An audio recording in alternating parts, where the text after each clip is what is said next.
গ্যাসের চাপ কিছুটা বাড়লেও এখনও সংকট কাটেনি রাজধানীর সিএনজি স্টেশনগুলোতে। এতে ঘন্টার পর ঘন্টা লাইনে দাঁড়িয়ে গ্যাস নিতে হিমশিম খেতে হচ্ছে চালকদের। এ বিষয়ে আরও খবর জানাতে রাজধানী তেজগাঁও থেকে আমাদের সঙ্গে যুক্ত হচ্ছেন আহমেদ সোহাগ। সোহাগ,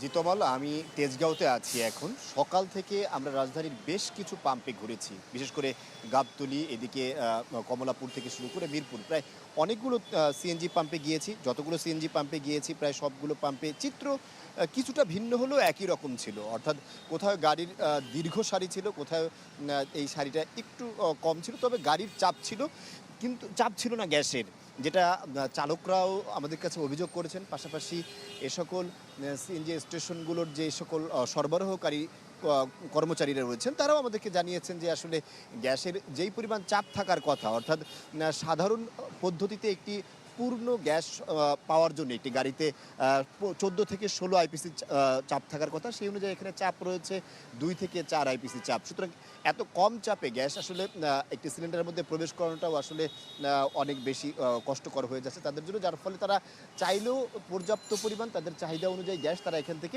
নিতে পারছেন না। বাংলাদেশে মূলত গ্যাসের যে সরবরাহে সংকট দেখা দিয়েছে গত 21শে জুলাই থেকে আজ 22 তারিখ চলছে আগস্টের, অর্থাৎ 1 মাস অতিক্রান্ত হয়েছে। বিশেষজ্ঞদের যে মতামত, তাতে এই দীর্ঘ সময়ের যে গ্যাসের সংকট, সেই সময়টা আরও দীর্ঘ হবে। কারণ আমরা গত বেশ কয়েক বছর ধরে, যেখানে গত 4 বছর আগে বাংলাদেশে গ্যাস নিজেরা উৎপাদন করতাম প্রায় 2 থেকে 2,500 বিলিয়ন ঘনফুট, সেখানে এবছর গ্যাস উৎপাদন হচ্ছে 1400 থেকে 1600 মিলিয়ন ঘনফুট গ্যাস উৎপন্ন হচ্ছে। অর্থাৎ আমাদের যে আগের যে উৎপাদন ছিল 4 বছর আগে, সেই তুলনায় প্রায় 1000 ঘনফুট গ্যাস এখন উৎপাদনই হচ্ছে না। বিদ্যুতে একটি সংকট দেখা দিয়েছে গ্যাসের কারণে। আমাদের গ্যাস না থাকার কারণে আমাদের যে মূল চাহিদা গ্যাসের প্রায় 4000 মিলিয়ন ঘনফুট, তার মধ্যে প্রায় 930 মিলিয়ন ঘনফুট গ্যাস ব্যবহৃত হয় বিদ্যুৎ উৎপাদনে। এছাড়া শিল্প কলকারখানা সহ বাসাবাড়ির যে গ্যাস, প্রায় সবগুলো ধরনের গ্যাস এবং সবগুলো প্রকারের গ্যাসেরই কিন্তু সংকট সবগুলো জায়গায় রয়েছে।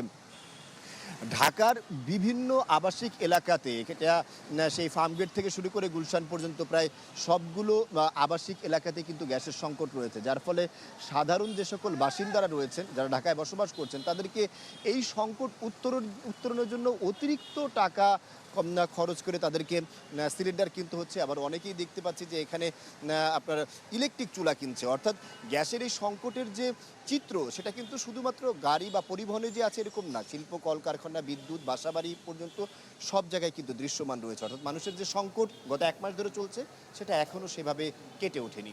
তমাল। সোহাগ, আপনাকে ধন্যবাদ। গ্যাস সংকটের খবর জানাচ্ছিলেন আহমেদ সোহাগ।